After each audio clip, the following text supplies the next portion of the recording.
Teman-teman, Assalamualaikum.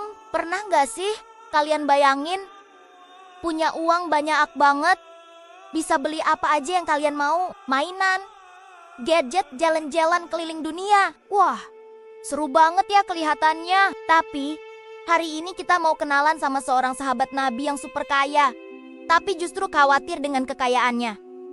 Loh, kok bisa? Siapakah dia? Dia adalah Abdurrahman bin Auf. Yuk, kita simak bareng-bareng kisah inspiratifnya. Abdurrahman bin Auf lahir di kota Mekah. Sejak muda, beliau sudah dikenal cerdas, jujur, dan jago banget berbisnis. Beliau termasuk orang-orang pertama yang memeluk Islam. Loh, kelompok ini disebut Asabiqunal Awalun. Karena keimanannya, beliau dan umat muslim lainnya harus menghadapi banyak tantangan dari kaum Quraisy. Sampai akhirnya Rasulullah memerintahkan para sahabat untuk hijrah ke Madinah. Saat hijrah, Abdurrahman bin Auf meninggalkan semua hartanya di Mekah. Beliau tiba di Madinah tanpa membawa apa-apa, benar-benar dari nol. Tapi Rasulullah mempersaudarakan beliau dengan seorang sahabat Ansyar yang kaya raya bernama Sa'ad bin Arabi. Sa'ad ini baiknya luar biasa, teman-teman. Dia menawarkan separuh hartanya dan salah satu rumahnya untuk Abdurrahman. Coba bayangin, tiba-tiba ada yang nawarin kalian setengah dari semua yang dia punya. Tapi apa jawaban Abdurrahman bin Auf? Beliau dengan halus menolak tawaran itu. Beliau berkata, "Semoga Allah memberkahimu dan hartamu. Tunjukkan saja padaku di mana letak pasar." Wah, keren banget kan? Beliau tidak mau bergantung pada orang lain. Beliau percaya pada kemampuannya sendiri dan pertolongan Allah. Dengan semangat wirausaha yang membara, beliau pun mulai berdagang di pasar Madinah. Apa yang terjadi selanjutnya? Dengan keahlian bisnisnya yang luar biasa dan kejujurannya, usaha Abdurrahman bin Auf langsung meroket. Gak butuh waktu lama, beliau kembali menjadi salah satu orang terkaya di Madinah. Beliau berdagang berbagai macam barang, mulai dari kain, parfum, sampai kuda dan unta. Setiap bisnis yang beliau sentuh seolah-olah berubah menjadi emas. Ini semua karena berkah dari Allah atas kerja keras dan kejujurannya. Nah, disinilah bagian yang paling bikin kita kagum. Walaupun hartanya melimpah ruah, Abdurrahman bin Auf sama sekali tidak sombong.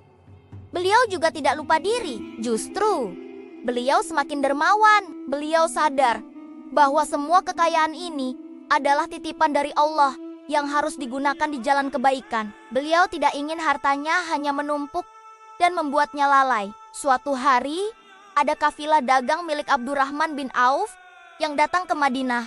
Besarnya kafilah ini sampai membuat seluruh kota Madinah bergetar. Ada 700 unta yang penuh dengan barang dagangan dari Syam. Sayyidah Aisyah, istri Nabi, yang mendengar keributan itu bertanya, "Suara apa itu?" Lalu ada yang menjawab, "Itu kafilah dagang Abdurrahman bin Auf." Lalu Sayyidah Aisyah teringat pernah mendengar Rasulullah bersabda bahwa Abdurrahman bin Auf akan masuk surga sambil merangkak. Loh, kenapa merangkak? Padahal beliau kan dijamin masuk surga. Rasulullah menjelaskan, karena hartanya yang sangat banyak, hisab atau perhitungan amalnya di akhirat akan lebih lama dibandingkan sahabat lain yang tidak sekaya beliau. Mendengar cerita ini dari Sayyidah Aisyah, Abdurrahman bin Auf langsung gemetar ketakutan. Beliau tidak mau terlambat bertemu Rasulullah di surga hanya karena hartanya. Apa yang beliau lakukan? Saat itu juga, di hadapan banyak orang, Abdurrahman bin Auf berkata, "Aku bersaksi kepada kalian semua, seluruh kafilah ini beserta muatannya aku sedekahkan di jalan Allah." Masya Allah, bayangkan tuh momen, 700 unta penuh barang dagangan yang nilainya sangat fantastis.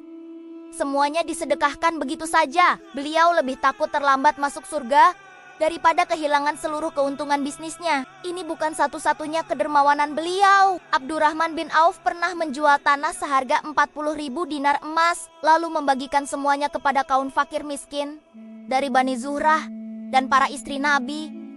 Beliau juga pernah menyumbangkan 500 kuda perang dan 500 unta untuk pasukan muslim yang akan berangkat berjihad.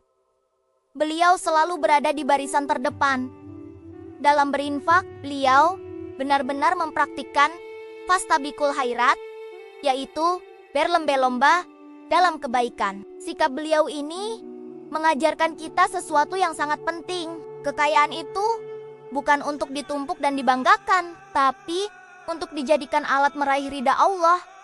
Tangan di atas lebih baik daripada tangan di bawah. Memberi itu lebih mulia daripada menerima. Abdurrahman bin Auf menunjukkan bahwa seorang pengusaha sukses juga bisa menjadi hamba Allah yang paling bertakwa. Bisnis dan ibadah bisa berjalan beriringan. Kisah beliau juga mengajarkan kita tentang pentingnya kerja keras dan tidak mudah menyerah. Saat tiba di Madinah tanpa apa-apa, beliau tidak mengeluh atau berpangku tangan. Beliau langsung bergerak, mencari peluang, dan bekerja dengan giat. Inilah semangat yang harus kita tiru.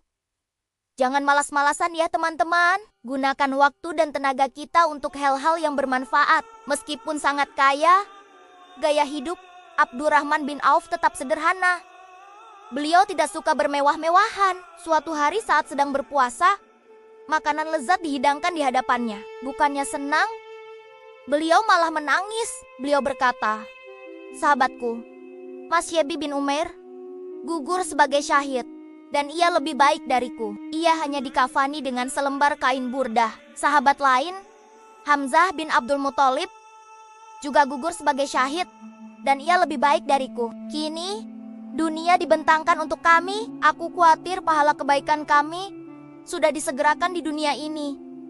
Lihat kan, betapa rendah hatinya beliau. Beliau selalu membandingkan dirinya dengan sahabat-sahabat lain yang sudah lebih dulu syahid, yang menurutnya jauh lebih mulia. Kekayaan dunia tidak membuatnya silau. Fokus utamanya selalu akhirat. Beliau takut kalau semua nikmat dunia ini justru mengurangi jatah nikmatnya di surga nanti. Inilah ketakutan seorang miliarder yang dirindukan surga. Dari kisah Abdurrahman bin Auf, kita bisa belajar banyak hal.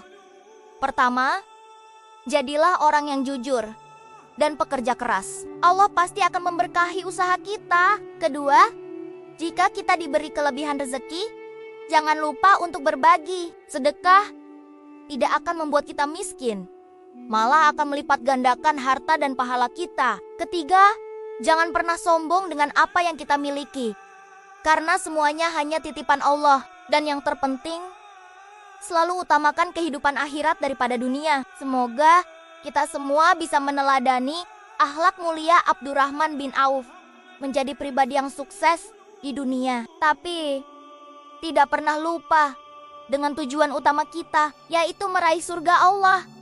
Beliau adalah bukti nyata bahwa kekayaan bisa menjadi jalan tol menuju surga, asalkan kita tahu cara menggunakannya dengan benar.